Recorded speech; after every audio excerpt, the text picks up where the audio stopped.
মধ্যপ্রাচ্যে আবারও উত্তেজনার পারদ চড়তে শুরু করেছে। এবার সৌদি আরবের একটি গুরুত্বপূর্ণ বিমানবন্দরকে লক্ষ্য করে ড্রোন হামলার দাবি সামনে এসেছে। এই ঘটনার পর পুরো অঞ্চল জুড়ে নিরাপত্তা পরিস্থিতি নিয়ে নতুন করে উদ্বেগ তৈরি হয়েছে।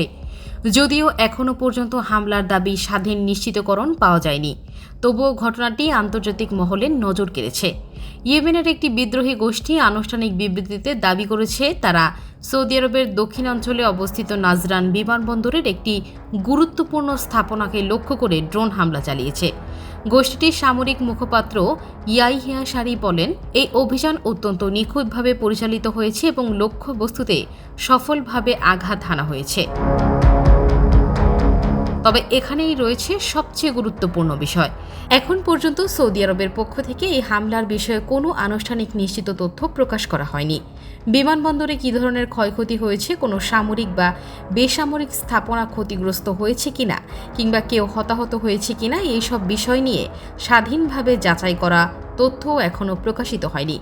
বিদ্রোহী গোষ্ঠীটির দাবি, ইয়েমেনের আকাশসীমায় সাম্প্রতিক সময়ে সৌদি সামরিক তৎপরতার জবাব হিসেবেই এই ড্রোন অভিযান চালানো হয়েছে। তবে এই দাবির বিষয়ে সৌদি কর্তৃপক্ষ এখনও কোনো মন্তব্য করেনি।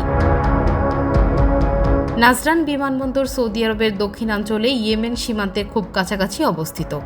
ভৌগোলিক অবস্থানের কারণে এই অঞ্চল দীর্ঘদিন ধরেই নিরাপত্তাজনিত দিক থেকে অত্যন্ত স্পর্শকাতর। অতীতেও সীমান্তবর্তী এলাকায় ড্রোন ও ক্ষেপণাস্ত্র হামলার ঘটনা ঘটেছে। তাই নতুন এই দাবিকে ঘিরে আন্তর্জাতিক নিরাপত্তা বিশ্লেষকদের আগ্রহ বেড়েছে। বিশ্লেষকদের মতে বর্তমান সময়ে ড্রোন যুদ্ধ আধুনিক সংঘাতের ধরন অনেকটাই বদলে দিয়েছে। তুলনামূলক কম খরচী এবং দূরবর্তী অবস্থান থেকে লক্ষ্যবস্তুতে হামলা চালানো সম্ভব হয় ড্রোন এখন বিভিন্ন সশস্ত্র সংঘাতে গুরুত্বপূর্ণ অস্ত্রে পরিণত হয়েছে। ফলে মধ্যপ্রাচ্যের দেশগুলো তাদের আকাশ প্রতিরক্ষা ব্যবস্থা আরও শক্তিশালী করার চেষ্টা করছে। অন্যদিকে মধ্যপ্রাচ্যের সামগ্রিক পরিস্থিতি এখনও অত্যন্ত জটিল। ইরানকে ঘিরে উত্তেজনা, হরমুজ প্রণালীতে জাহাজ চলাচল নিয়ে উদ্বেগ, লোহিত সাগরে নিরাপত্তা সংকট এবং বিভিন্ন দেশের সামরিক উপস্থিতি সব মিলিয়ে পুরো অঞ্চলে একটি অস্থিতিশীল সময় অতিক্রম করছে।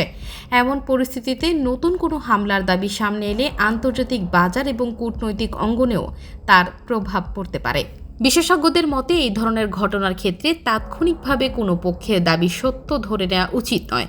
সংঘাতপূর্ণ অঞ্চলে বিভিন্ন পক্ষ নিজেদের অবস্থান শক্তিশালী করতে নানা ধরনের দাবি করে থাকে।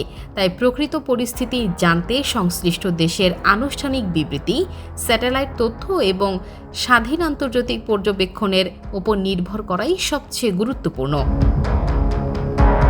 এদিকে আন্তর্জাতিক পর্যবেক্ষকরা পরিস্থিতির ওপর নিবিড় নজর রাখছেন, কারণ সীমান্তবর্তী এলাকায় যে কোনো নতুন সংঘাত দ্রুত বড় আকার ধারণ করতে পারে এবং তা আঞ্চলিক নিরাপত্তার পাশাপাশি বৈশ্বিক জ্বালানি বাজারেও প্রভাব ফেলতে পারে। সব মিলিয়ে সৌদি আরবের নাজরান বিমানবন্দরে ড্রোন হামলার এই দাবি মধ্যপ্রাচ্যে চলমান উত্তেজনায় নতুন মাত্রা যোগ করেছে। তবে এখন পর্যন্ত এটি মূলত ইয়েমেনের বিদ্রোহী গোষ্ঠীর দাবি হিসেবেই রয়েছে। তাই ঘটনার প্রকৃত চিত্র জানতে এখন সবার নজর থাকবে সৌদি আরবের আনুষ্ঠানিক বক্তব্য এবং স্বাধীন তদন্তের ফলাফলের দিকে।